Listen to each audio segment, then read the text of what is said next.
Hello and welcome back to another video on this channel. Today we are going to be talking about a lot of different things. Me and Ward are going to be asking each other really deep questions to figure out who can get the rightness, or I don't even know what I'm talking about anymore, but who can develop and push each other further. I mean, this is partly because I really want to do live streams with you guys, but also because our Oxbridge interviews might be coming up soon. So we will just have to see how that goes. So Andrew, how are you?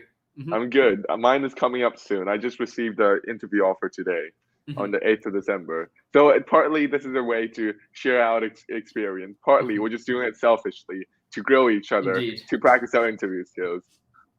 I think that is very important because, of course, there's nothing like us grilling each other with very rigorous and interesting discussion. Hopefully you enjoy it as much as we do. I'm not really sure if you guys do or not, but at the end of the day, that doesn't really matter. I hope you guys enjoy it anyways. So without further ado, let us get into this discussion. So Warren, Drew, do you have any questions that you might want to start grilling me on or anything like that? Yeah, I prepared a very large question. Since you're applying to theology and philosophy, Josh, I want to ask you, what exactly is God? Well, I think that we've started off in a very big area. I mean, the question of what is God definitely is is one which is very, very deep and something which doesn't have a direct answer, I think, to most people, because I think that there's two kind of questions. What is God qua a metaphysical being, and what is God qua sociology or psychology? Because I think that there is really two ways to approach it. Is God a metaphysical being, as like the Christians, the monotheistic religions, the polytheistic religions, or is God, like what Tillich says, as a being? It is a representation of being. It's being itself. It is the ultimate concern. And I really think that when we're talking about what is God, we have to really differentiate. Well, which one are we talking about? Because I think it's very easy when you say what is God, immediately people say, oh, it's this God in the sky kind of idea. But I think that just reduces God to a very, very simple notion. But rather what we have to do, I think, in order to be more specific is ask, well, who's God, number one, and number two, which God and what exactly is it? Because I think that we all have gods. I don't think there's anyone, and this is what Dostoevsky says, there is no nation without a God. And I think that is so true, because I don't think there has been any situation, past or present, which has not believed or fully given up its theistic beliefs.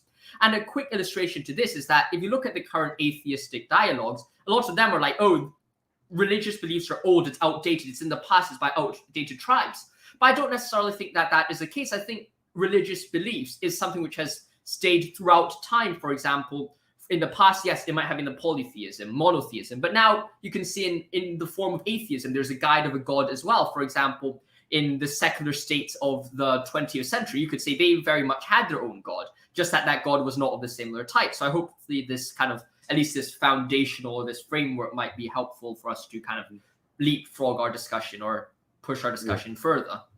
Actually, that Dostoevsky quote reminded me of something in Plato's Republic, where Plato sort of was investigating the form of the good. What exactly does it mean for us to do good things? And he says, in order to investigate it, we have to first investigate a country before we can know the self. And Plato had this sort of comparison or direct analogy between the self and the country. And if we take the Dostoevsky quote back into this Platonic analogy, then we can say that just as there's no nation without a God, there's no self, there's no person without a God either. But leaving that aside, I want to ask you, then, having made all of these distinctions, what do you think, is God a notion that is meaningful at all? Or is it something that is so large, as you said, having so many distinctions within it, that's we shouldn't speak of a God in general, but we should speak of individual gods? And if we should,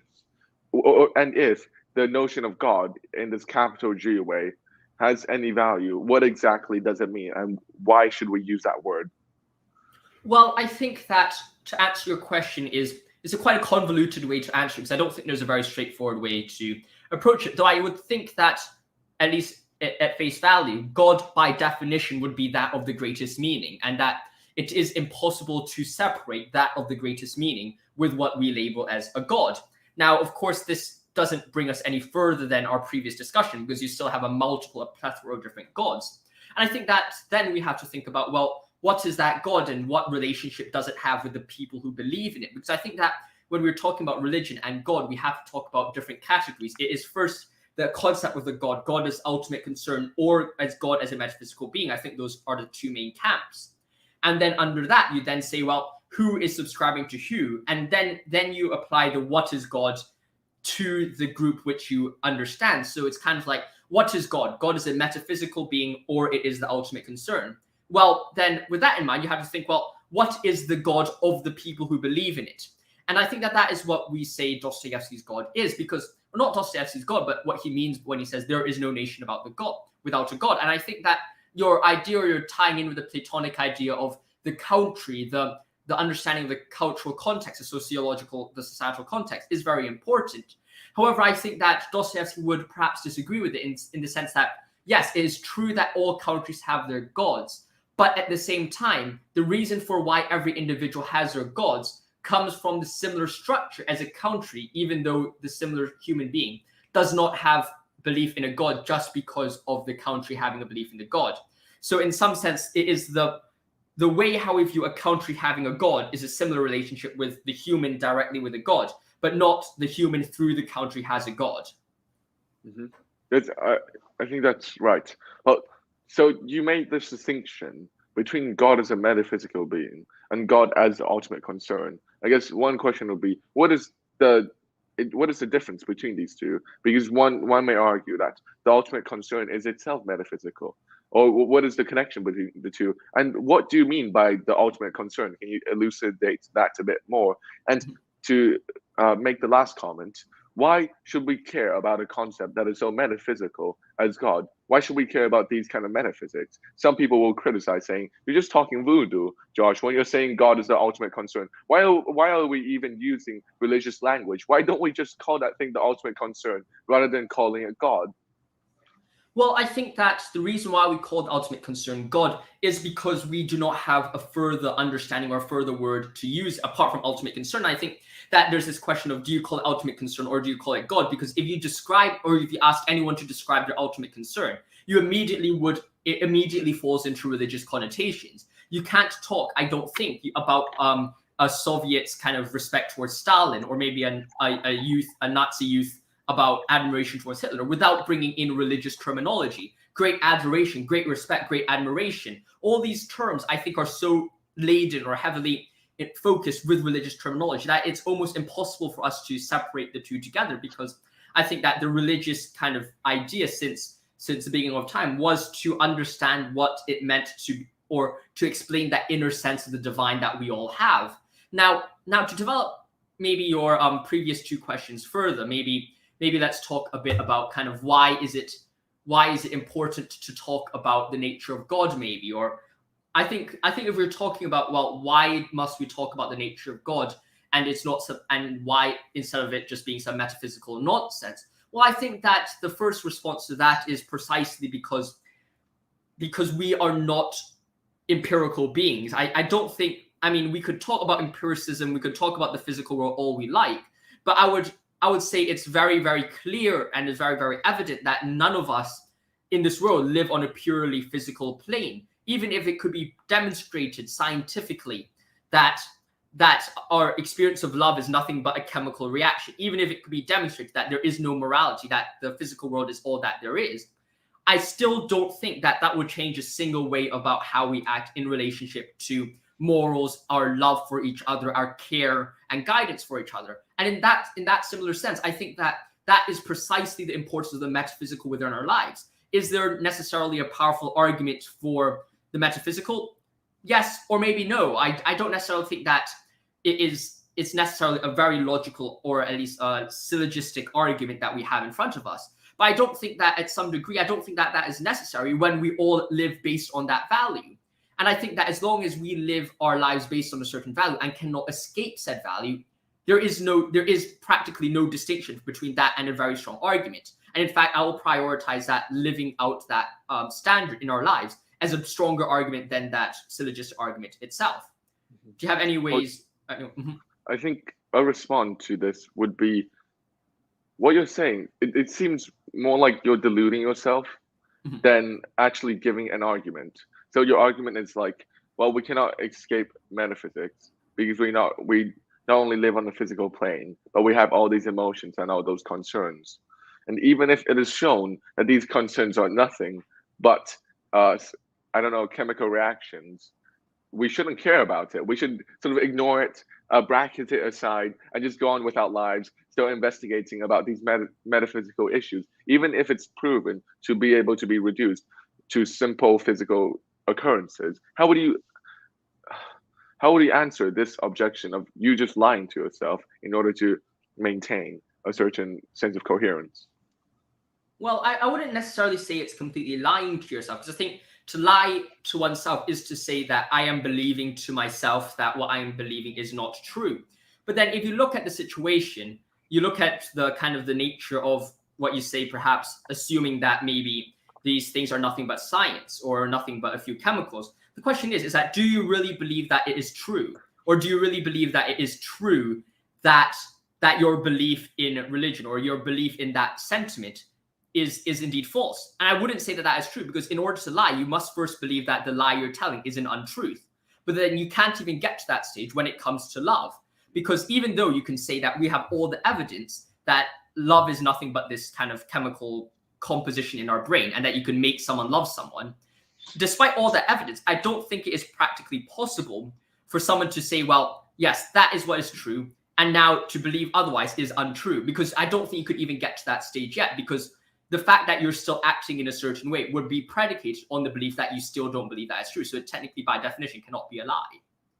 So would your argument be a kind of Kantian transcendental deduction, as in the conditions of the possibility of us living is exactly to believe in a certain divine, or as human beings, we're always already religious and we cannot escape it.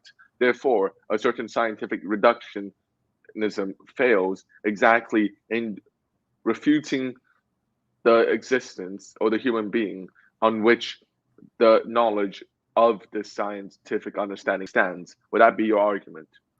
I think that that is a decent way to put it. I wouldn't say it's exactly the same, but I think that that's a good structure, at least to start off with, because I definitely think that humans are predicated not upon what it means to be a human is not just, oh, this is a scientific understanding, but to be a human is to experience these relationships, these love, this emotion, this relation, this caring with others, and that cannot be reduced to science, because the moment we reduce it to science, I think we would lose what it means to be human ourselves. I will no longer have that self to critique anything. Now, before we go on, or at least continue this discussion, I would like to thank a Military Emergency Services Church for joining in. I mean, thank you so much for your support. I know you respond to a lot of the videos, and I really like your interaction with the channel. So I really want to appreciate your interaction with the channel, and it means a lot to both of us. So, Warren, do you like to continue our discussion? My wall is falling apart in front of me. I have to stick it back, but don't worry. Listen, I'm listening. Yeah, well, I think Military and Emergency Services Church raised a very important point. He said that Christianity is a relationship, and in that one's relationship towards God, or one's sort of link towards God, is a personal relationship or something that is deeply emotional and raises one's own concern. And would that be a certain way that you would conceptualize God? And maybe following this line, could you outline, starting from our first question, of what exactly do you think is God? What do you think really is God with this capital G? Well, I think that what you're saying is definitely interesting, but I don't think it necessarily takes us to what we believe as God, because I think that when I was talking about this kind of metaphysical property, I was more talking it in relationship to it being a response to the importance of the metaphysical in our lives, that we cannot purely view empirical evidence as all that there is. However, when we take that further to say, well, what necessarily is God? What is the ultimate concern? Then I think that we go back to our previous question about, well, are we following the ultimate concern, qua ultimate concern, or are we following God, qua God? Because I think that what we should notice is that God, the ultimate concern, if someone views God as their God, the metaphysical property, the metaphysical being, and I want to make it very clear that that is the being in the lowercase b, although it implies a capital case B in the world. It's a very confusing relationship, but we talked about it previously in a video that, well, I haven't uploaded yet, so I apologize for that. But essentially, I think that we see God as the metaphysical property or the metaphysical being that we that we have a relationship with, and it is that being which allows us to be the object and also the subject of the relationship. Because I don't think you can have a relationship with a non-conscious being. Of course, you could have kind of superficial relationship with an object. For example, someone could have a superficial relationship with gambling or money, but then that is not as profound or as loving as one with an actual conscious mind, or at least a personal being. I think that is the God, what I mean as God as a metaphysical being. Now, the ultimate concern, however, I think leads to ultimate, or at least being in it leads to extra being or metaphysical, if you want to call being as metaphysical. I'm not necessarily sure whether we could grant this kind of equivocation here, but essentially, if you're using God purely as an ultimate concern, yes, that might have metaphysical connotations, but that is just more of a psychological statement about how you treat the situation. And I personally would move more towards, and I think the Christian faith is predicated on God as a metaphysical being whom you have a relationship with, instead of God as the ultimate concern, only as the ultimate concern. And that's my main problem with tillage. However, I do think that the ultimate concern would be God, but just not as God as a being. Well, I guess the $100 question here would be, what is the nature of this relationship of you with this metaphysical being that you're calling God? And here I'm going to do an Oxbridge interview move, where I'm going to introduce another philosopher and then ask you what your critique of that idea would be. Okay, so Aristotle had the idea inside, I think, book 13 of the Metaphysics, which he said that everything, there is a God. For him, there's a God which analyzes everything, and this God, as the ultimate being, is the purpose for everything, or the drive, the final cause of every single thing that is. And this metaphysical being of God becomes a purpose through a certain self-contemplation that maintains itself and maintains the world as it goes on. Would you agree with Aristotle that one's relationship with God is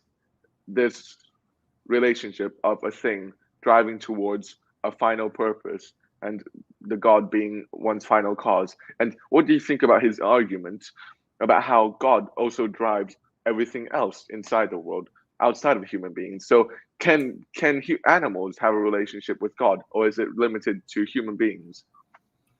Well, I think that animals can have a relationship with the divine, or at least touch the divine in its infinity, though I don't think necessarily a relationship is perhaps the right word, because a relationship is predicated upon some sense of conscious and free understanding of the situation. Now I think that free is a very, very theory-laden term, because I don't necessarily think that you're free to be in a relationship in the sense that, I have freely chosen to love somebody in their infinity or touch them in their infinity. Is something which I don't think is necessarily something which is completely free, because I wouldn't say I necessarily chosen to love people who I love or care about people who I care about. But rather, I would say that this kind of free relationship is something which is conscious, your understanding of that relationship. And I think that animals, although can experience parts of it, do not have that same level as what humans experience. Now, I think that if we're to talk about Aristotle here, I think it is a very, very difficult thing to discuss when we're talking about Aristotle, because I think that Aristotle's conception of God is not necessarily the same as what we view as God, because I think that the nature of the relationship is too one-sided in Aristotle's writing. I think that, and this is the same problem I think which arises in Islamic philosophy, Averroes and Avicenna. I don't know if I'm pronouncing the names correctly.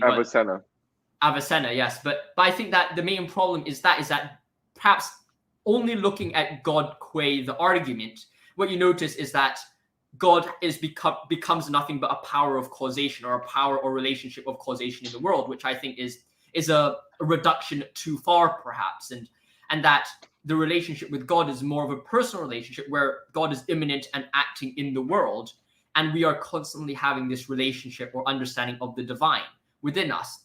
I think that it is that second understanding which takes it beyond merely this sense of causation, which is more important.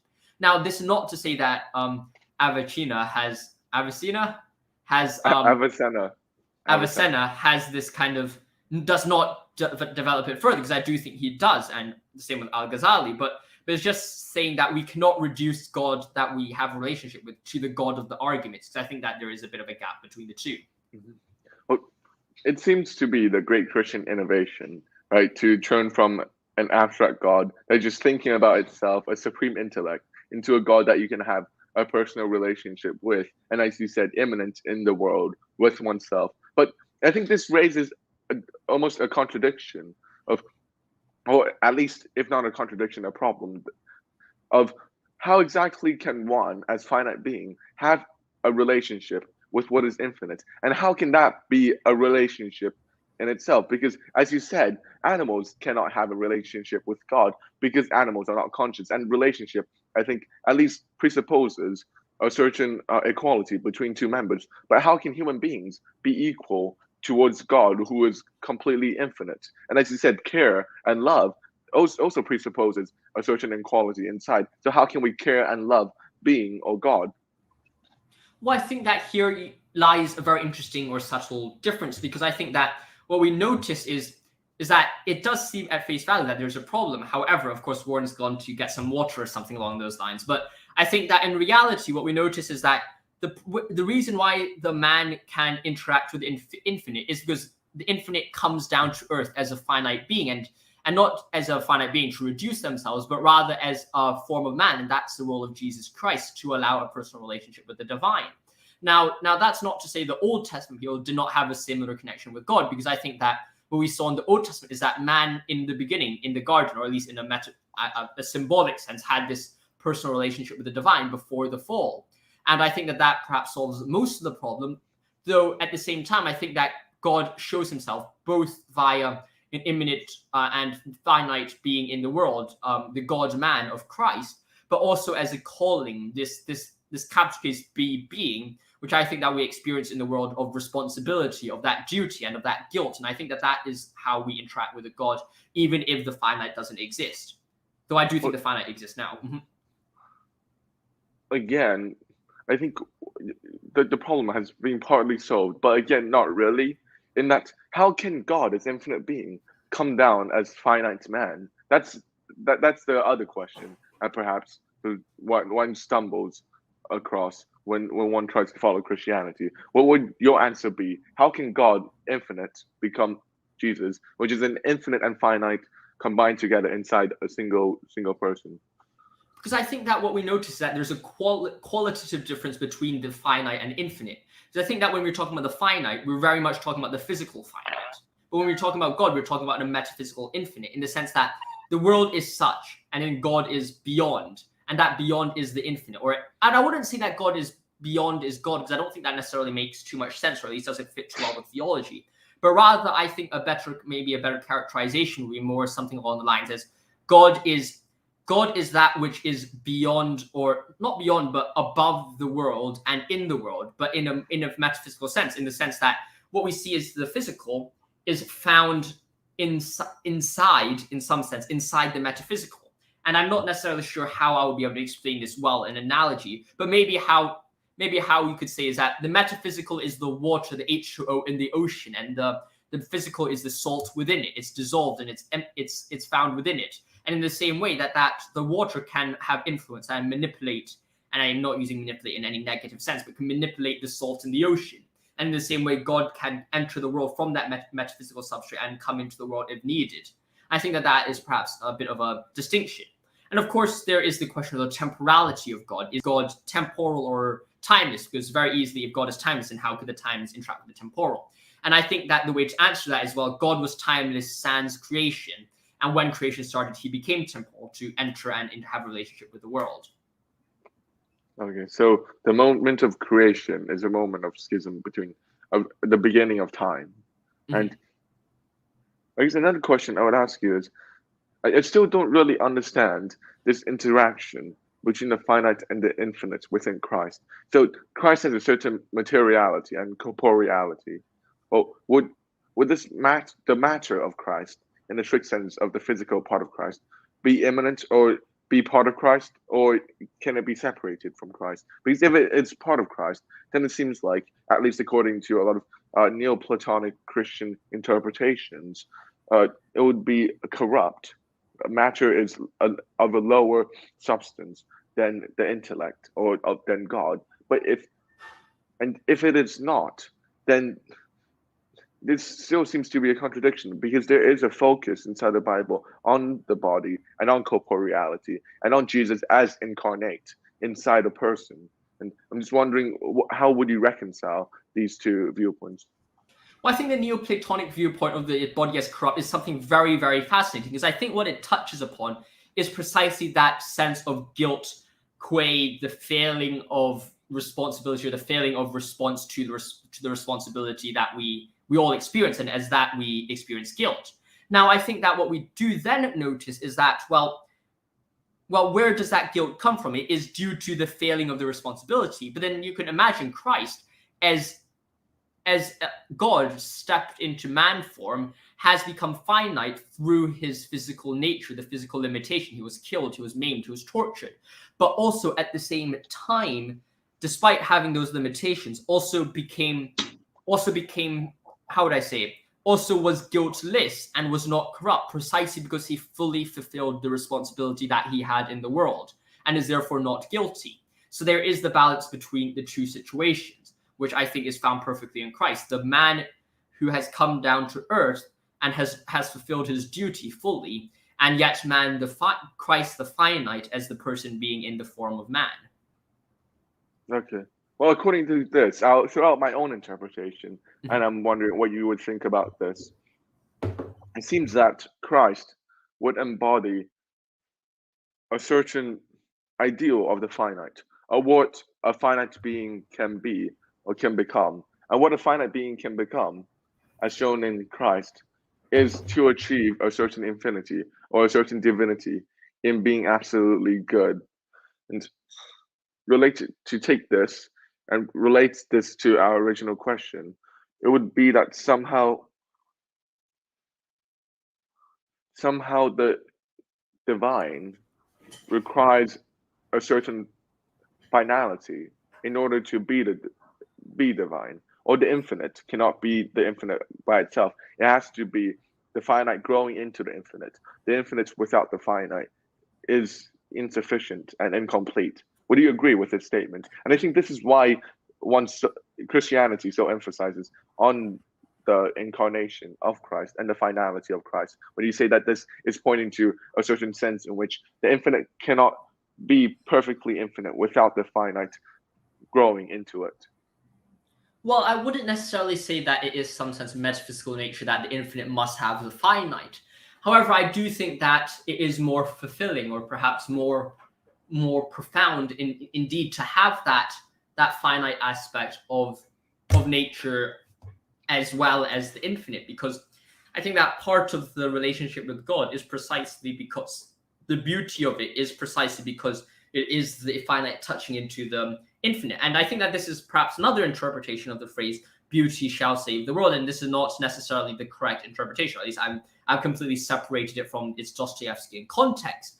However, I think that the phrase "beauty will save the world" is precisely the same with the infinite and the finite, such that the finite relationship with the infinite is precisely that beauty which has great salvation properties. And in some sense, in the same way, it is precisely the fact that the finite has been created in the Garden of Eden that precisely it causes, in some sense, albeit indirectly, the relationship of Christ in the world via as being a salvation, or as Christ as a savior. And it's precisely that kind of the touching of the finite into the infinite, which then causes the infinite to reach down into the finite as well.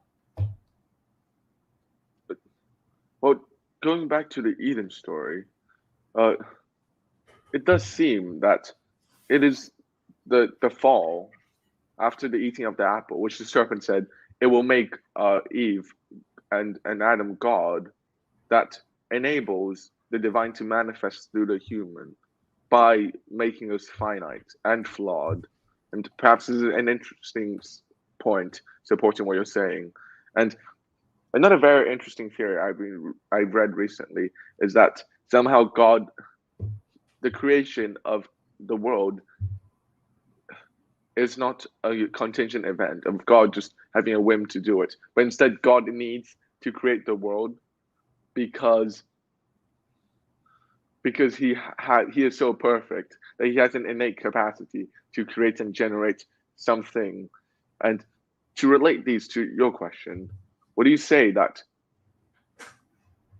the God in your conception would be a creator of the world? And in what sense is it a creator?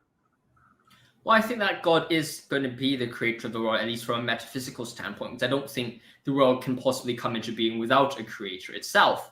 Now, I think that what is God's capacity is, I would not necessarily say God is the creator and that's it. I think that God's nature and relationship with the creation goes much further than that. And perhaps you can elaborate or push me a bit further on that nature, because I'm not necessarily sure where to take that direction towards, or at least God as a creator, as a metaphysical creator, is necessary. Mm-hmm. Or perhaps a critique that one might have when you say that God has created the world, as many have claimed, is this doesn't really explain anything. It's not explanatory at all. You can change God into the flying spaghetti monster, or I don't know, you can change God to the black dot on my left toe, and it wouldn't make any difference to your explanation of the creation of the world. How would you respond to that objection? Well, I think that what we notice is I think the question here is really like, well, what exactly is the question asking? Because I think if you ask, well, what is the creation of the world? I think that is God. But then at the same time, I don't think you go further than that. And I mean, you could then substitute God as, oh, this flying spaghetti monster, the black dot on your toe. But then that would just then you'll have to admit that the flying spaghetti monster is a metaphysical being, which then seems, well, if it's metaphysical, then how on earth do we know that it's flying, and how on earth do we know that it's a spaghetti? So maybe by definition, a metaphysical God or a metaphysical creator would rule out the flying spaghetti monster or your black dot on the toe, and that's maybe a kind of a stark kind of rebuttal, though I don't necessarily think that fully answers at least the gist of the critique. And I think that is precisely why when you go further beyond God as the creator and then God into a relationship, because it is through that relationship, that understanding of that duty, the understanding of being, through which we understand God, that we then are able to appreciate, or at least then be able to touch the divine in its infinity, or at least touch the divine personally. And it is that personal connection which allows us to know that God is not merely some random flying spaghetti monster, but rather as God as a creator who loves us. Mm-hmm. So it is the positing of God as creator should not be an empty positing. For it to have any substance, it must be a positing in which one is already inside a personal relationship with God. Would that be what you're trying to get at? Can you perhaps repeat it, because I didn't fully understand what you were saying? Okay, the positing of God as creator can only have substance or meaning by one's personal relationship with God. So somehow the answer towards the critique of creationism would be, well, go and experience your personal relationship with God first, and then we can go talking. Well, I think that there's two questions here, because I think that the statement God created the world has meaning in itself by being the idea that what created the world? Well, God created the world. That is God. That statement has meaning, is meaningful as God as the creator. That's the meaning of the sentence. But then the question is, as well, in order to go further to know about God, then you have to have that relationship with him. And it's only then which you are able to have that understanding of the divine.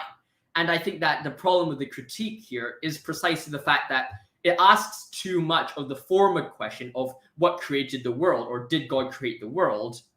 And then tied in a million different questions, which the answer to the first question never attempted to achieve. Mm-hmm. Okay. So it sort of addressed the first level of the hermeneutic circle, the point of entrance, but it didn't consider the development later as you sort of delve into the entire idea of God. Well, to jump out slightly, I want to ask you another question related to God. Do you think faith should be justified by reason, or should faith abandon reason? Well, this is under the pretext of early modern philosophy with Descartes' revolution. And Descartes' revolution is this: that instead of having God and having God first and then human beings second, Descartes first stripped away everything and then found the thinking thing. And it is through the human self that he grounded God. So I guess the question would be, what comes first? First understanding ourselves, and then through this understanding of reason to prove God, or God first and then understanding ourselves?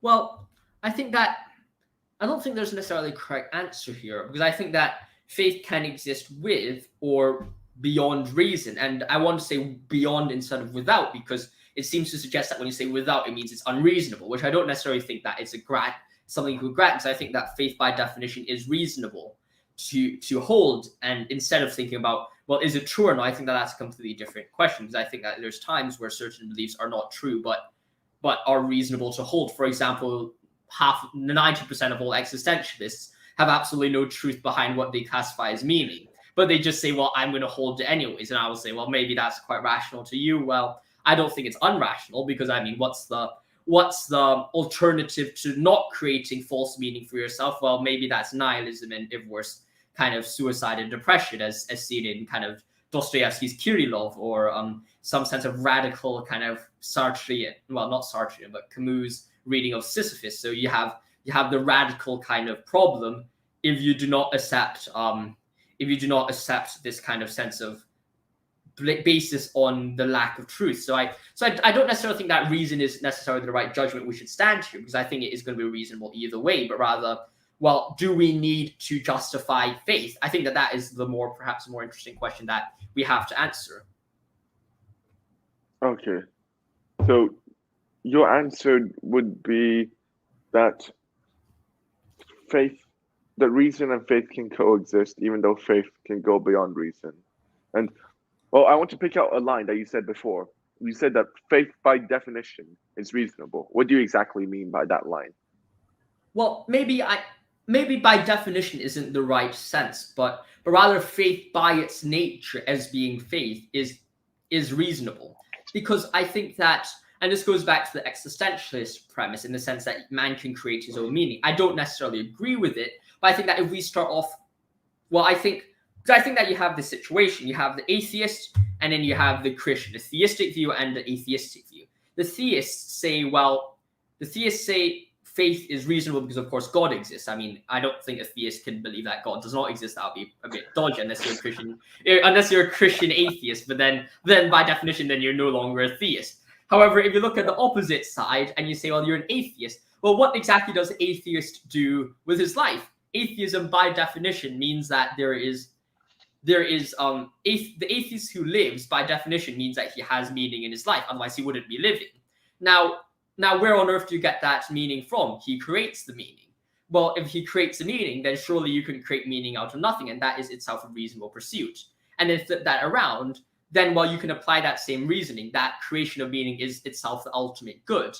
And then apply that to Christian belief and say, well, we've created our meaning, God, faith, and that is the ultimate good. So I think that either way you look at it, from the atheist or the Christian, it is reasonable. Mm-hmm. Now, so you would separate reasonableness to being able to be justified by reason in like capital R faculty. The reasonable is more like justifiable, or can provide an explanation for, or can be supported by some evidence. Well, I think that reason here is just the way we live, the practicality of it.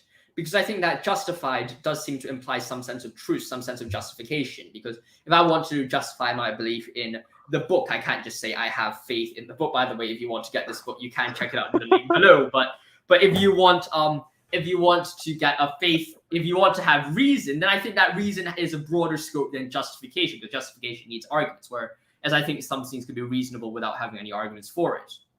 Okay, I think maybe we hear the two words differently. Because when I hear justify, I think I hear what you mean by reason. And when I hear reason, I hear what you mean by justify. Because for me, reason sounds like the Enlightenment ideal of sort of scientific rigor and not accepting anything unless you can directly see it. The almost naive empiricist view of scientific progress. But to put that aside, I want to also grill you on another point that you sort of threw away, saying, well, if you're an atheist and you're still living, then you must have a meaning. and then you talked about where they can find a meaning for. Why exactly do one need does one need a meaning to live? Well, first of all, I see that we're having a growing Russian community on our channel. I really appreciate you guys joining in. I realized that my podcast does very, very well in the Eastern European countries. So perhaps that's how you found my channel. So I'm glad to have you here. But I really, really appreciate your support. But going back to Warren's question, I really think that it really depends on well, I think that the pursuit of meaning is itself a very vague concept, but the acceptance of meaning is similar to the acceptance of life, because I don't think you can possibly live without meaning, because the exact reason why you wake up every day in the morning is precisely your meaning, even if it is perhaps a result of your interaction with the world, or even if it is, I want to wake up to go to work. I go to work because I want money. Then, well, maybe money is your meaning. It really depends on the situation, but I think that there's no one without its meaning. And in some ways, perhaps you could say, well, now there is no one without its God. Well, can you give me a rigorous definition of what you mean by meaning? Because you gave examples, but now it seems a bit tautological. As in, you're just saying meaning is that which, if one lives, then one has meaning. And if one does not live, then one does not have meaning. If one lives, one has meaning, without really telling us what is the logical relationship between the two, rather than just giving examples. Mm-hmm.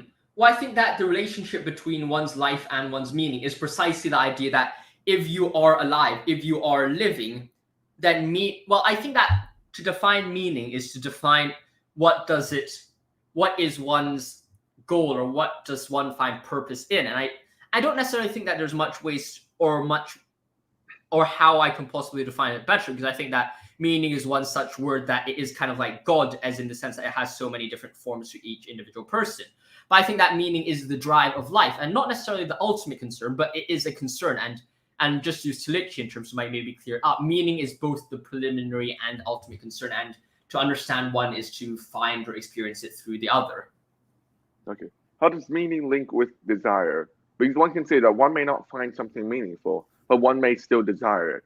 And this desire may drive one towards doing certain things, and even to live without oneself finding any meaning out of the activity. For example, someone may desire, watching porn, and they may not find any meaning out of it, but they nevertheless still desire. Or would you say that here I'm sort of putting too strict a distinction between the words, and instead a desire already implies meaning? Well, I think that there's a difference between desire and meaning, because I think that meaning is that which you live for, which you aim towards. But desire is something which is a mere hedonistic kind of pleasure. Because I think that when you're talking about I desire to watch porn, maybe that's your example, then it's kind of like, well, I want to watch it, but that's not necessarily like that thing gives me meaning. And it's not necessarily the situation where I wake up in the morning. Why do I wake up? Because I want to watch porn. That's not necessarily what goes on, really. I think in a real situation, there's basically a qualitative difference between that which provides you with motivation, your guidance, and that which desires, or what gives you what is your desire. Okay. So there is a concrete difference between desire and meaning. And meaning sustains your life, whereas desire can make you do certain things, but it cannot make you live.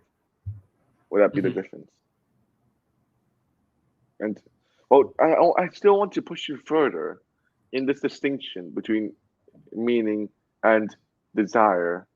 I guess the question would be, do you think anyone can live purely desiring rather than having meaning? Or does it have to be meaning? Because it does seem conceivable that one can live in a sort of purely desiring state, where even though one wants to kill oneself, desire just pulls one to one side and to the other. Well, I think that might be possible. I think that it's definitely kind of. Well, I think it is conceivable, though at that stage you might argue that his pursuit of desires themselves is his meaning. Though I think I think that's perhaps I wouldn't say that that's an incorrect definition, but I think that it's definitely conceivable that his own pursuit of desires is itself his meaning or his goal. Because I think that while the desires itself isn't a meaning, it is his pursuit, the action of pursuing it, which is giving him his meaning. So there is indeed a separator in between the two. But I feel like when you're doing this, then you're completely sort of collapsing any meaningfulness of the word meaning. Because you're saying meaning can be anything so long as you live. And it goes back to the first critique of your idea of meaning, in that it does seem quite tautological. And you can't separate meaning from living your life, and you can't define meaning outside of living your life. So then what exactly is your notion of meaning other than that which makes one live one's life? Or why? What inside meaning makes it the core ingredient in sustaining one's life? I guess that's the question that I find you haven't really been explicating well enough right now. Well, I think that meaning is, I think it's very difficult to go beyond the phrases that we've used already, because I think meaning is something which is quite vague, or at least something which cannot be purely defined very well. Though perhaps one way to put it, at least, is to divide it, or at least some way to provide a framework to say there's objective meaning and there is subjective meaning. Subjective meaning is that which you create for oneself, and objective meaning is that which is found within the world, or at least some kind of purpose, some telos, and that is your meaning. Now, to break that down further, or to push it further, you can then say that, well, the subjective meaning is that which you create as your driving force, your personal kind of purpose, your personal values. And I think that it's impossible to separate values from meaning, in the sense that you value your life, that life is a meaning to you or has meaning for you. And when you say, well, that is objective meaning, what you then say is, well, that objective meaning is that kind of, perhaps just to use simpler language, is that kind of that objective kind of being, capital case being, which we found in the world, which gives you responsibility. So I think that there is that kind of that dual relationship between the two. And I generally am lost for words. I don't necessarily think that I can physically think of a better definition to define what meaning is, because I don't necessarily think that there's a very clear way to do it. I'm still at a loss of your distinction between objective and subjective meaning. And sorry, Josh, I'm really trying to grill you here.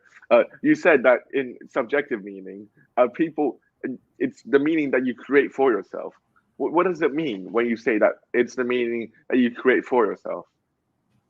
Well, I think the meaning you create for yourself is precisely the idea that, well, I am creating it in the sense that this is the meaning which I make for myself and is not found necessarily within the world, or something which I have reasoned towards. It's kind of like, perhaps the best way to do it is via some sort of Sartrean existentialism.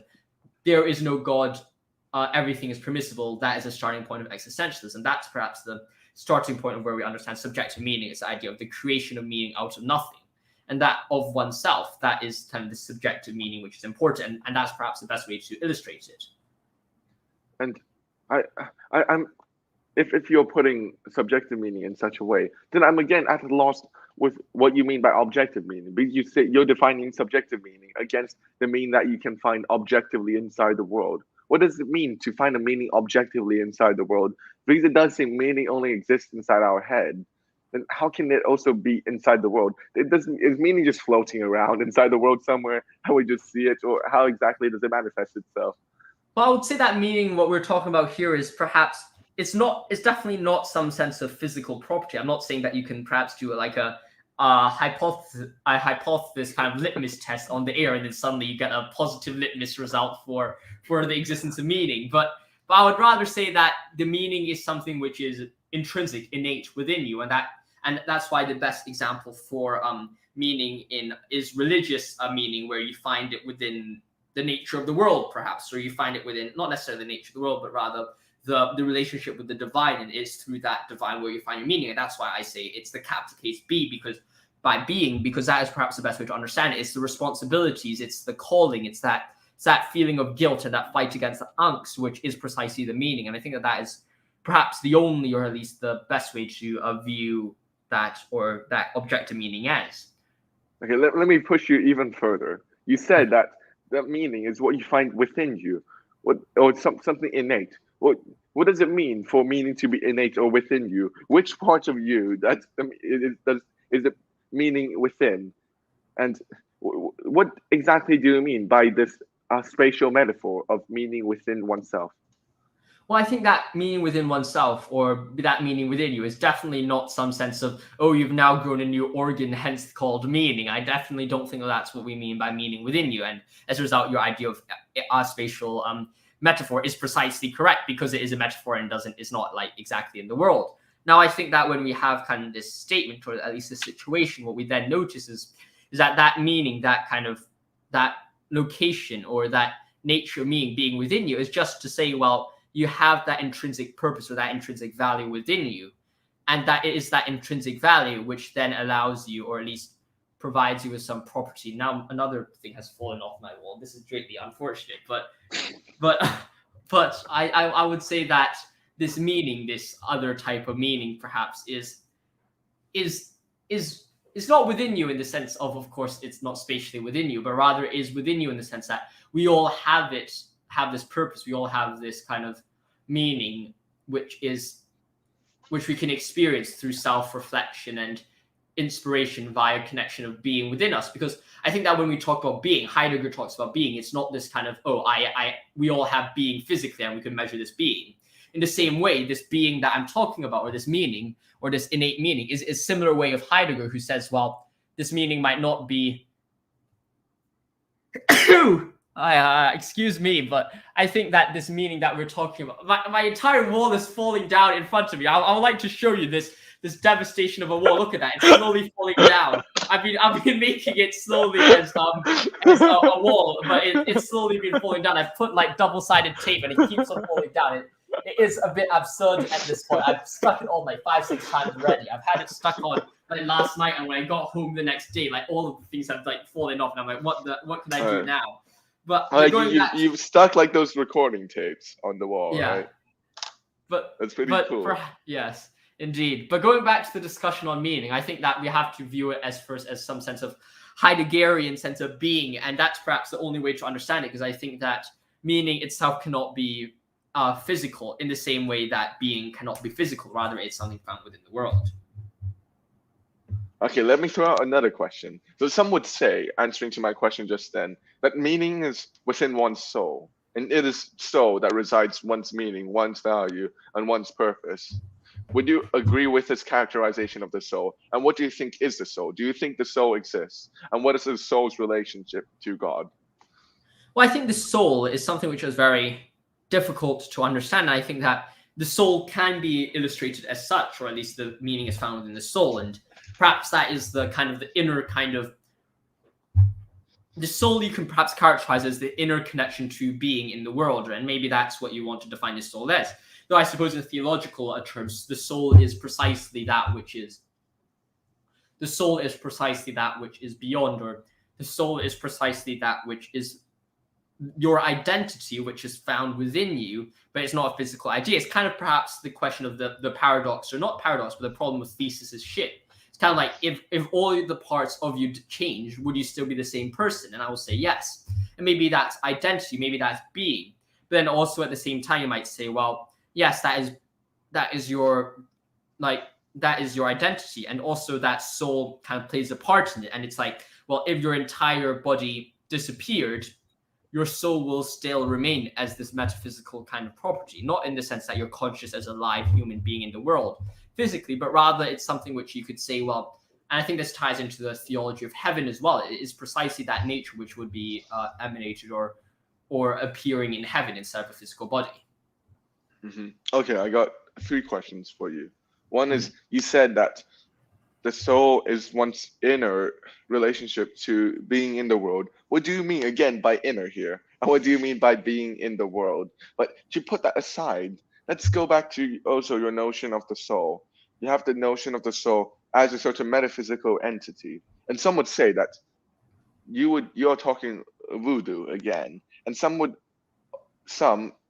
following a kind of neo-Aristotelian line would argue that the soul, instead of being a metaphysical entity, is separate from the body, which forms a certain dualism, would exactly be the form of the body, or how the body or person is organized. And it's this form of organization that is the soul. How would you respond to this conception of the soul, and also the two questions that I asked you previously about what you mean by inner and what you mean by being in the world? Well, I think that when we talk about inner, or when we talk about, well, let's talk about the soul first, because I think that the meaning of the soul is heavily predicated on whether you believe that God exists or not. So I think that if you say, well, while theology is all meaningless, then there's not much point in talking about the soul, because you haven't even gotten past the first idea of, is theology or theological language meaningful at all? Then at that point, I'll say your question of, is the soul meaningful and not completely I would say just say that the question is meaningless, because you've already dismissed the entire problem already. So why are we talking about one small section? And that's why I talk about the soul on this assumption that we already accept that God exists, or if God exists, what is the soul? And that's where I'm going from. Because if we don't start off with those presuppositions, or at least those ideas, then there's absolutely no point, at least in my opinion, to talk about the soul at all. Or maybe the response, I haven't framed it correctly, would be that if you talk about the soul as this metaphysical entity outside of the body, forming a certain dualism, then the soul is nonsense, and irrespective of whether God exists or not. Hence the other interpretation of the soul as the form in which matter inheres, so an organism stays together as one organism. And maybe could you respond to that interpretation of the soul? Well, I think that the idea of a form is quite dangerous, or at least in the sense that I don't necessarily think that form relationship with matter is necessarily a very coherent one, because if some guy loses a limb or gets his leg blown off because he steps on a landmine, then you might say, well, that guy's no longer lost his soul, or the matter isn't adhering to his proper soul. I don't necessarily think that is quite a good classification. I think that the soul should purely be metaphysical and have this kind of separation from... Just a quick interjection. I was listening to a podcast yesterday, and this is too juicy to not share with you. So it's like a veteran from the Afghanistan war, and she was like, one of her friend got completely blown up by one of those, like bombs that the Afghans put, which is like disguised as ordinary objects. What happened was, because that person was blown up so completely into just pieces, and she had to salvage the pieces back to bury the person. What happens was that whenever she looks at the person's photo, even though it's an entire body, she cannot see that body as an entire body. Instead, she sees it only as pieces. She cannot see the person as a whole person, rather just pieces, as a leg, a broken leg, and a broken arm, a broken head, etc. And in this sense, it seems that form is completely palpable. It is exactly that which enables one to see a person as an entire person. Would you say that this would be an interpretation of form that you would agree with? And how do you think this has a bearing with your idea of the soul? Well, I have to say, at least at the first sense, that I completely disagree with that kind of viewing of the person. I don't think it's necessary to have all the parts of someone in order to imagine or think of someone, because in fact we dream or think about other people all the time without needing to have a physical full representation of them in front of us. So I don't necessarily think that is correct, though of course I have complete commiserations to the family and what happens. I don't think that that's quite a good situation there. But I definitely think that while it's incorrect, I have great respect for it. But I would say that the soul is something which, and I will have to kind of sound like I'm parroting myself here, but I just personally don't have any better ways to put it as. But I think that the soul itself has to be it is going to be some sense of spiritual kind of nature, which cannot be fully explained by human language. Because I think that what we can do is talk about it in analogies, talk about it in thought, but at the same time, I don't think we can expect a not fully coherent, but a fully anthologized or a fully kind of elucidated 100%, this is everything you need to know about the soul. I don't necessarily think that that's a standard which we could possibly reach. So if you say that knowledge about the soul cannot be expressed through language, then how exactly does one know about the soul? Or how are you even sure that the soul exists if you cannot express it inside language? Well, I think it really depends on what you mean by expressed within language. I think there's a difference between slowly grasping towards it and having full explanation of it. I don't think you can have a full explanation through language, though I do think you can start thinking about it and growing your understanding of it, though that would never be a full picture. For example, it's kind of like, when you're drinking water, right? You're drinking the water and you're like, well, is that water will you ever finish all the drinking water in the house? Maybe I would, because I drink like 3 gallons of water a day or something. And I just drink loads of water. But then in normal situations, there'll always be more water for you to drink. You're never going to drink all of the water on the world. In the same way, that's perhaps some of the understanding of the soul. It's like you are constantly drinking, you're constantly learning more about it, but you never have full understanding. Now, the question of does it exist or not? Well, I think that we go back to our previous question of like, well, we know the soul exists because Christian theism is true, and that Christian theism entails certain beliefs. But if Christian theism is not true, then, well, the soul is not true as well, or at least, well, there's less reason to believe in the soul. Now, the question should be then is Christian theism true? Then the question is no longer about whether the soul is true or not. Well, I would actually disagree with you here. I don't think the primary question when we're answering the question about the soul is primarily about Christianity or Christian theism, because the idea of the soul does not only lie inside Christianity, it lies in other great cultural traditions. And perhaps what we're saying is, what does it mean for the soul to exist? How can we meaningfully talk about the existence of the soul, perhaps inside Christianity or also inside other traditions? And I don't think it is more a dialectical relationship between Christian belief in Christian theism as a whole, and then this sort of investigation into the soul, in that this belief has to be supplemented by sort of these sub-investigations and sub-understandings of different components of one's belief for one to say that one has really believed. So I wouldn't really agree with your characterization of this hierarchical relationship. How would you respond to this? Well, I think that what we have to understand first is, well, where does my definition or idea of the soul come from? Because I definitely grant that the soul exists in other ideas, other traditions like Hinduism. But I would say that their conception of the soul is radically different from the conception that I've raised here. And as a result, the truth of my representation of the soul would be then dependent on the Christian theism in which it's based upon. Now, if someone else says, well, my belief of the soul is similar to one of the Hindu belief of the soul, then, well, their belief would then be predicated on the truth of Hindu theism or Hindu polytheism. And in each situation, we have to take it from a case-by-case kind of standpoint, because I think that at the moment you say, well, because I think that a lot of times when we're talking about the nature of the soul, the nature of these things, a lot of the times these are not claims which are made outside the religious context. For example, a Hindu is not going to say the soul exists, but then my Hindu beliefs are wrong. They're normally tied together and are inseparable. And that, I think, is a point that we have to keep in mind. Well, I still think you're evading a certain question here, or evading to answer a certain question here. And the question is, what the hell do you mean by the soul when you say that it's in a Christian context? Whenever I ask you, you say it cannot be expressed through language. Then why should it be believed, even within the Christian context? And also, it does seem to me that one believes in Christianity, perhaps as a whole, but also because of its intellectual or even existential strength. And if one cannot explicate part of its doctrine without sort of just using this deus ex machina towards this complete Christian theism, then one could even argue that this Christian theism is slightly incoherent, or at least does not have sufficient explanatory rigor for one to accept it. Well, I think that what we're talking about here is kind of like, well, what do we mean by fully explaining it? What I'm trying to say is that we cannot fully explain it, but it doesn't mean that we cannot get a good idea of what it is. Because I think it's kind of like, oh, I saw a very beautiful sunset. Tonight when I was going home on the car at like 6 or something like that, and it was a really beautiful sunset. I can't fully explain to you, well, how does that sunset look like? Because I can't explain to you the beauty, the touching of that I felt from watching the sunset.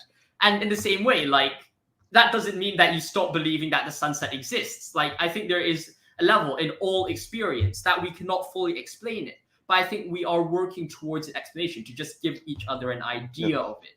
And in the same way, yeah, and I kind of following on from what you're about to finish is, which part of one's experience is the idea of the soul pointing towards inside a Christian context? I guess that's the real question. Can you point to one experience? Well, I think the soul isn't something that you can experience directly, in the sense that I would say the soul is part of your identity. It's part of yourself. It is who you are, but rather in more of a metaphysical state. Because, of course, in Christian theism, there is the there's a spiritual and the physical, and I would say the soul is the imposition of the spiritual onto the physical. And I think that is precisely, or at least the best way to look at the soul. My previous definitions, I wouldn't say were completely flawed, but perhaps are less clearer than just saying, or at least just the most base value definition of the soul in Christian theism would be the spiritual equivalent of your physical self, perhaps. And that's perhaps the best way to look at it, just from a physical standpoint. Mm-hmm. So I guess that's also what I was trying to say. So when you say that you have to, in order to accept the soul, you have to first accept Christian theism. I also wanted to probe you into saying how exactly can you explain the soul under the context of Christian theism? I guess you gave me an answer here, but I again want to push you further. And I know we've been going a long time of just me pushing you, but it was meant to be. My wall has fallen down again. Blimey, alas. Okay, this is meant to be. This was meant to be like Josh pushing me for half an hour and me pushing Josh for half an hour. So we're 1 hour and 5 minutes in, and I haven't answered a single question from Josh. Indeed, Warren has gone completely off script here, and I've already had we've had a script on our notes, but then we've completely gone off script. But do not worry, we could perhaps push you a bit. I would probe you in your infinity in the next video, perhaps, and that might be the better way to do it.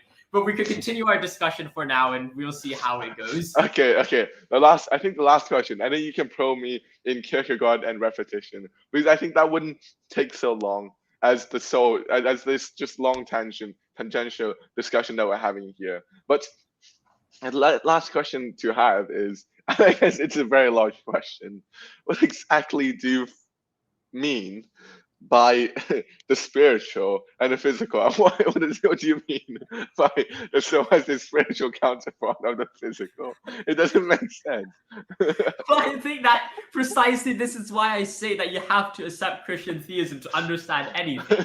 Like, just using Wittgensteinian language, if you are not in the language game, you'll understand jack. Like, you honestly have to first understand Christian theism before you can understand soul. Like, I don't think it's possible to talk about my conception of the soul without first understanding Christian theism, because the soul is itself part of Christian theism. Or can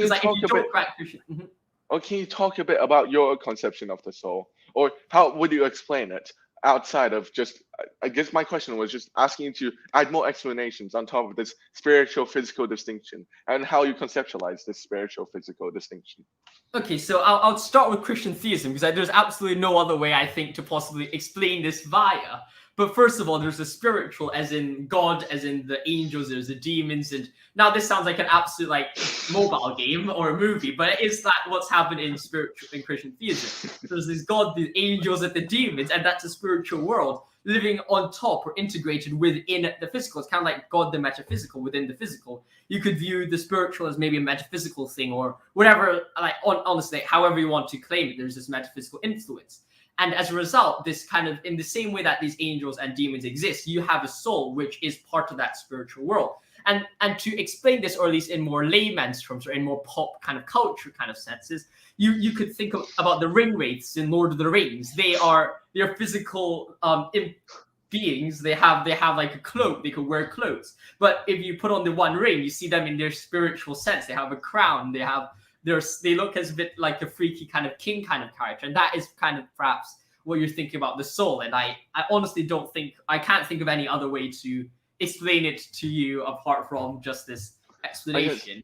I guess the question would be: is the realm of the spiritual similar to the realm of the physical? It's just they're the same, but things just maybe glow a bit more, and you're a bit more transparent in the realm of the spiritual, and maybe you can float a bit. Say that that's the correct characterization either. In the same sense that when we were talking about metaphysical concepts, perhaps maybe the metaphysical concept of numbers, you wouldn't necessarily say that they're more transparent and they're glowing a bit more. And in the same way, you could say that this is the area where I think that's absolutely pointless to discuss what it actually looks like. So I think the moment you're trying to visualize what it actually is, you've kind of lost the entire purpose of saying that it is metaphysical, because by it being metaphysical, you're not meant to be able to picture it as a physical object in your mind. And by saying, oh, it is a bit more transparent or it is a bit more glowing, is precisely to imagine it as a physical object in your mind. Well, my point would perhaps exactly to push you on this point, in that it seems like one is almost committing a category mistake by putting the spiritual in line with the physical. As you said, you have the I don't know what it is, some soldier or something. I'm bad at Lord of the Rings, but and then you put on the ring and they can see something more inside the soldier. Then it does seem like you're positing two realms, and it's just another realm where you have like a shinier crown and everything. And then you have this realm. Honestly, I don't know how to explain this to you. I'm not. Like, I don't know how to possibly explain it to you better. Like, these are analogies, and they're not perfect analogies. Like, I could admit it right now that these are not the most perfect analogies ever. However, at the same time, I honestly can't think of other way to put the language or phrase the language as, because I think that that's the only way we can think about it in these kind of terms. Because, like you're describing a sunset, I don't think you could have a full explanation of what that sunset is. Now, would I say that then means it's meaningless? I wouldn't say that's necessarily the case, because I don't necessarily think that you could say the sunset just because we cannot fully explain it is then meaningless, but rather one ought to think about it perhaps from a different lens, maybe, and that might be the further question that one has to ask when you're talking about the soul. And it's kind of some sense of the fundamental idea of the mysterium tremendum et fascinans. It's a mysterious and tremendous experience. Not to say that everything is now you're touching the infinite, the touching the divine in the infinity, but rather there is some sense of the unknown in all things. Okay. So, what do you say that it's almost like the criterion that I'm putting on you of explaining the soul is a wrong criterion to put on it? Instead, one can maybe intuit the idea of the soul better without using language or using this kind of philosophical explanatory discourse. Instead, another part of my ball fell off again. I have thoroughly lost the words I'm looking at, and it keeps on falling off. It is deeply unfortunate. I apologize significantly if I'm distracting you, but I cannot help myself but to be distracted by the wall which is falling apart in front of me. No, I thought I misspoke. I thought I misspoke, which prompted you into such an expression. Like, did I make a Freudian slip or anything? But okay, coming back, would you say that maybe a better way to conceptualize it is through music or through art or through some other medium rather than the medium of language? Well, I wouldn't necessarily now go on and diss language, but I would at the same time suggest that it is very, very important to maintain the distinction between the two, in the sense that while we can understand it via the means of language, while we can at least draw closer to the understanding of the soul through language, we have to at the same time admit that we do not have a complete and full understanding of the situation. Mm-hmm. I think that is indeed the mix of the two, which is important. Well, amigos, when do you sleep? Do you think I sleep normally I normally sleep at like 10:30 and 11, but then recently it's dropped down to like 11:30 because I just can't go to sleep at night when I get into bed. And while I would love to drill you on Kierkegaard, I have to admit my brain has completely been fried. Like last time, I was drilling Warren for just 20 minutes, and then his brain was dead after that. He started talking about random crazy syllogisms and like monologues to me late into the night on Discord. And you can imagine that is times like 10 times, because not only does it increase linearly, it's an exponential grow about how you're tired. And after 20 minutes, it killed Warren. He's been grilling me for 1.5 hours. And my brain is completely dead. I already had like 3 hours of football in the hot sun today already, so my brain is completely wasted by now. I feel like Josh, you can just ask me questions. I'll explain. You don't have to ask too insightful questions. I'll just have a person to talk to as I try to work out the idea. Indeed, Warren Drew. So explain to me. So Warren was saying that he was sitting in our Oxbridge session the other day and was looking upon the woman, the Nastasia Filippinova, and it felt a great sympathy and experience of repetition and Kierkegaard.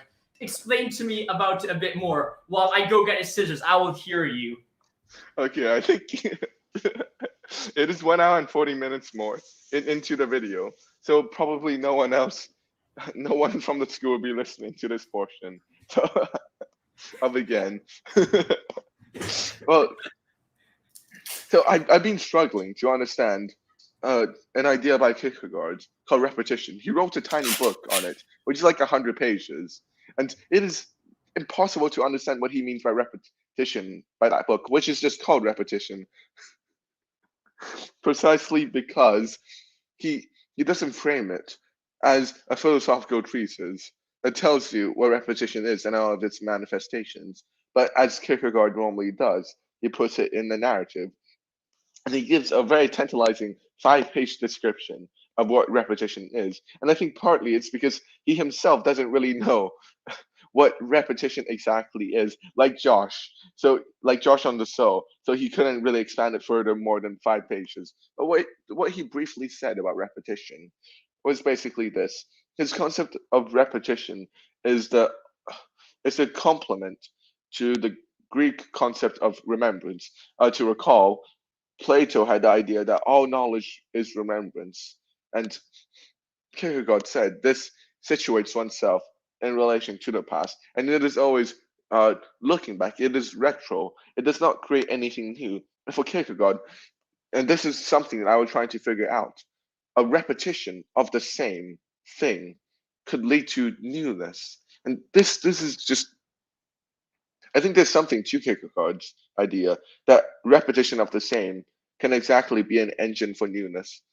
But it just doesn't make sense when you think about it. It doesn't make logical sense really, because when if you're repetitioning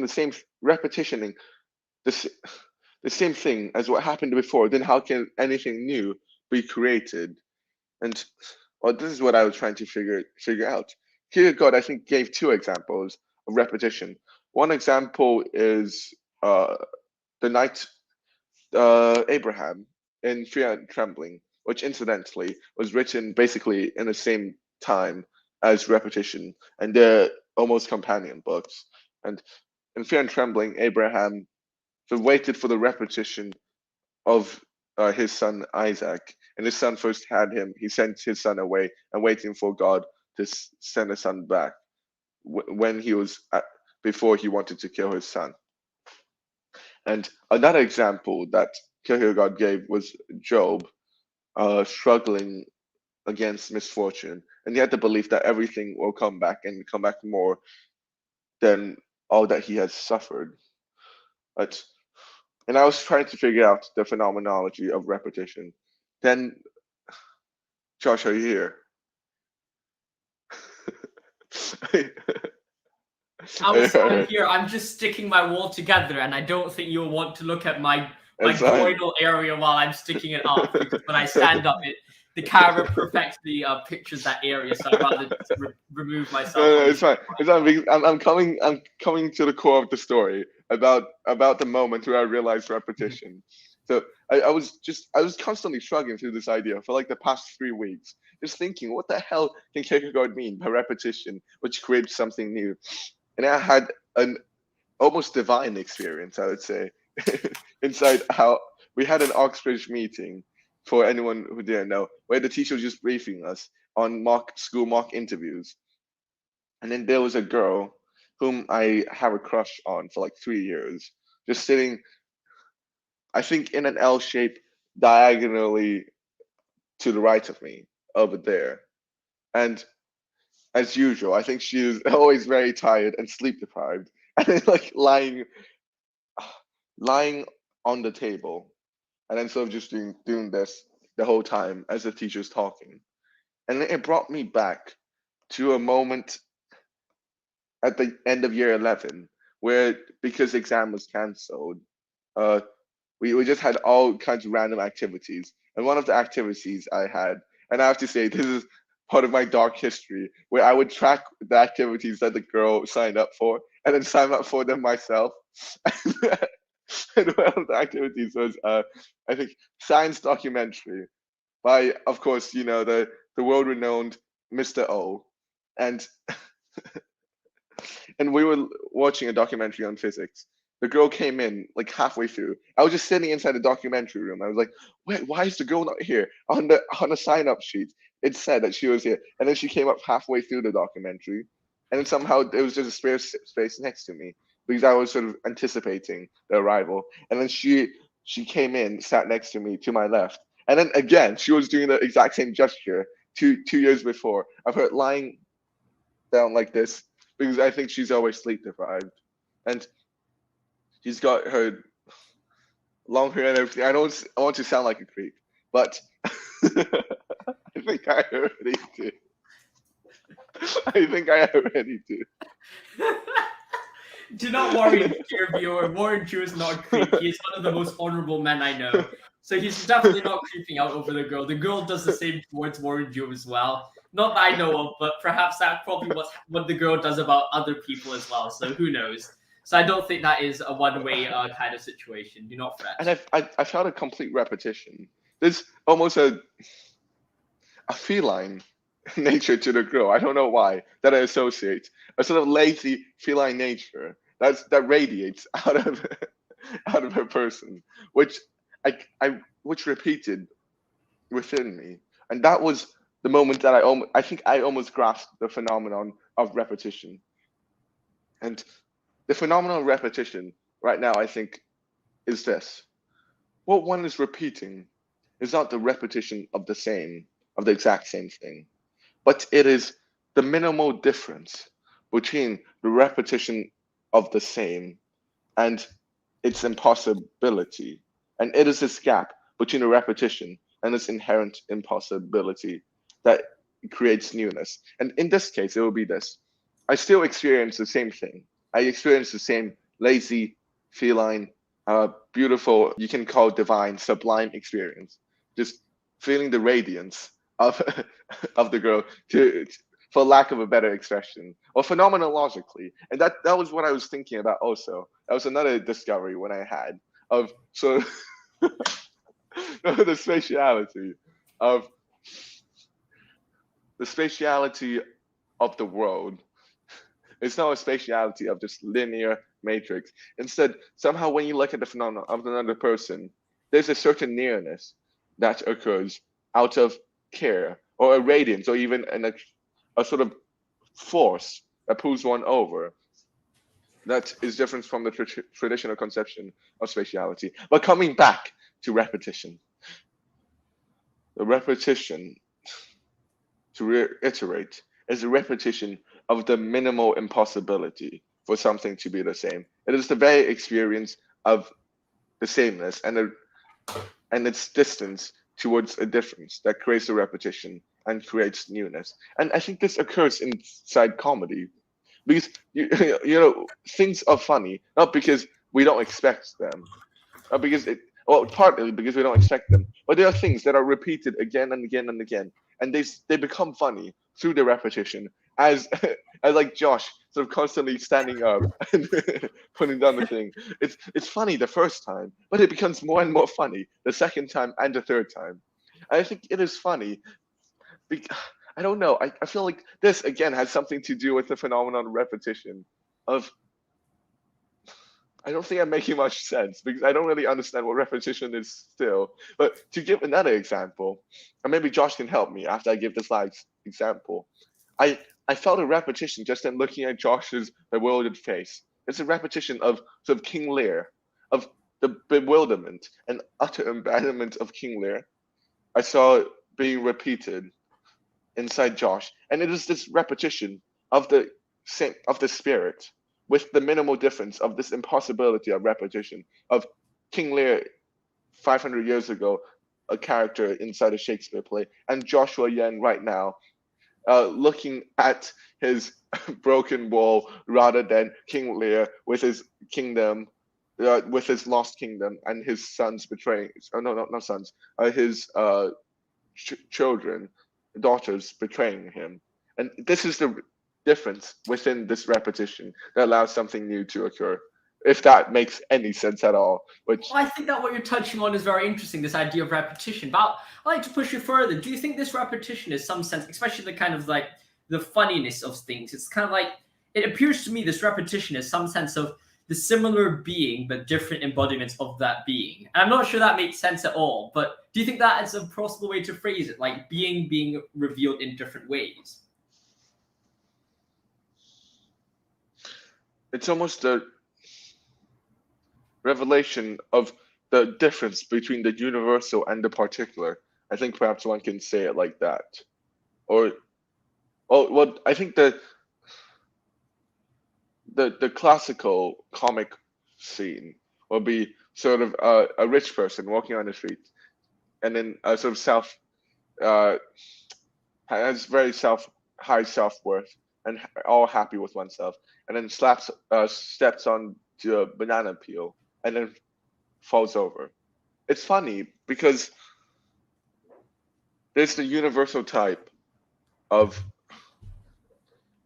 the rich person, and then a particularity of the rich person is revealed. But then, and this is the interesting part and why it becomes funny, this particularity of the rich person is immediately registered as something universal. It is a universal human nature for us to have too high of a worth of oneself, and then constantly sort of banging against reality and then falling down. And so it's this transformation from the particular to the universal, or this distance, this gap between the particular and the universal, and its oscillation that leads to this repetition. Because the repetition would stay on the level of the universal. Because whenever we're repeating something, we need to have a category of that thing, and the category of the thing lies on the universal. The category can be the feline laziness that I experienced, or the King Lear abandonment and its affinity with Josh, or the falling down of, or the weakness of human nature that is seen through the joke of the sort of billionaire and the banana peel. And somehow repetition is this difference between the category of the thing and also oneself as it is experienced in its particular context that allows a newness to emerge. So one does not make anything new. This may be Kierkegaard's point. By One does not make anything new by just by doing something that has never been done. Instead, one needs only genuinely repeat something before, but repeat it so sincerely that one is bringing something new in the table in contrast to what has already changed in order to bring something new. So it is this tension between the authentically repeated past and the ever changing present that leads to the future, if that makes any sense. I think that makes sense, but perhaps to push you further, what are your personal thoughts about this repetition? Do you think it's true? Do you think it's inaccurate? So I think it's very easy to think about, oh, Kierkegaard says this, whoever says this, but do you think it is true and does it apply to your life? You know, to be honest, I don't know because I still haven't really understood the phenomenon of repetition. But really, I think this is the first philosophical theory that have made me feel like an experimental scientist. It's as if I'm like looking around in the world, trying to find empirical evidence that predicts this philosophical theory. That this philosophical theory predicts in order to validate what the theory is saying or to falsify the theory. So in this sense, actually another revelation I've had in regard with regard to this theory, not necessarily about it, but in me thinking about it, is that philosophical theory and scientific theories cannot really be separated as such. Instead, philosophy is when you're doing a certain form of phenomenology is already, I think, science. And that one is finding, one is posing a bold theory of the human from one's sort of intuitive understanding, and then looking into the world to see whether this theory explains, whether this theory tells me something about the world and something about me. And if this theory does, then yes, this is a good argument. This is a strong philosophical theory. But to get back to your point, it does it does seem profound, and I had that experience, and it was profound. So somehow it makes my experience more interesting through giving a categorization of it and helping me understand what it is. So the best philosophical explanation, I think, is not what explains away the wonder inside the phenomenon, but what, through its explanation, imbues even more wonder to what is right in front of us. And I think this is what repetition does. But there's one last mystery inside repetition that I still cannot get my head around. What is its difference to remembrance? Why is repetition something new? And why is remembering what happens inside the past not something new? And Josh, what are some of your thoughts? Well, my friend, I am about to go to the bathroom while you continue talking. Okay. However, so can you please go and continue talking, my friend? I really cannot hold my bladder in much longer, so I shall leave for a few seconds. Okay. Again, you can see this is. I need to close my eyes because if I look at myself soliloquy, monologuing, I will just laugh. But you can see from Josh again, it is this difference between the universal and the particular. The particular is Josh right now needs to go to pee, but then the universal that has attention towards this particular is we all sometimes have these ridiculous physical needs, and we all behind sort of the symbolic position that we occupy inside the world in relation to others also uh, has biological needs that are not often talked about, and it is this difference. Sorry, I'm farting.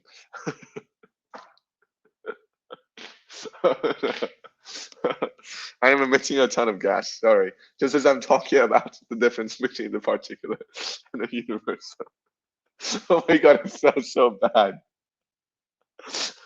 I think I might need to save Warren Drew now. I think he's completely made a fool of himself.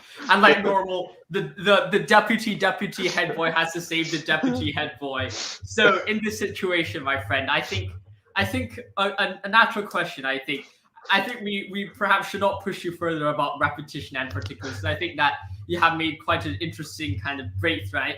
And since I wouldn't say you fully hold to this view yourself, and it's something which cannot really be argued against in the same way that you could question other beliefs. Now, I would like to say one thing is the idea that you raised. Well, I believe it perhaps because it is deeply profound. I'm wondering what exactly does the role of profundity play in your appreciation of truth? Because I found certain things profound, even though I don't think they're necessarily true. For example, I find the Greek myths greatly profound, but I wouldn't say the Greek myths are true. I would say that they are true in some sense, straight out of this sense of profundity. And for me, this sense of profundity is linked. The sense of profundity is directly linked to a sense of meaningfulness, and I think that's what we mean by being profound. Profundity is just this excess of meaningfulness that overwhelms oneself when one's reading something or experiencing something. And this meaningfulness, I think, invariably links to some interesting phenomenon that needs to be explored or can be explored and can be fruitfully explored. And in this sense, I think profundity or the sense of the sublime is no less an evidence for something valuable or useful than anything else. And that's just as we directly intuit sense experience, we directly intuit profundity. Why should we say that we should believe inside our sense experience, but not believe in profundity? I think both lies inside, both have similar explanatory strength, and both have to be explored. So profundity is, in some sense, as real as what we are experiencing right now. That's sort of my idea. And maybe to go back to the repetition, I think the thesis would be this. The thesis is whenever something new happens, it happens through this process of repetition. And nothing new happens without repetition. And whatever we see as new is just a repetition with its minimal difference, in contrast with remembrance. And I think this may be the difference between repetition and remembrance. Remembrance is the incorporation of the past into the present, as me remembering the past as me in the present, whereas repetition is a direct intervention of the past into the present, creating this tension that drives on towards the future. I think at this point, I think we could perhaps end the live stream. We've talked a lot about it today, and I think we've broken the record for the longest live stream we've ever had. So, I mean, at this point, I hope you've enjoyed it. I saw a few minutes ago that someone was actually still watching it, so I deeply appreciate you being here. Two Russian names, I don't know how to pronounce it. Thanks for watching. Thanks for staying tuned. Military and Emergency Service Church, greatly appreciate you for being here. It means a lot to us. I love your support. You were the first to comment, and an hour later, you still were commenting. So that is actually great commitment, and I actually love you and respect you guys so much for that. So like always, stay safe, my friends. Thanks for watching. See you soon. God bless. And goodbye, brothers. I'll see you in the next one.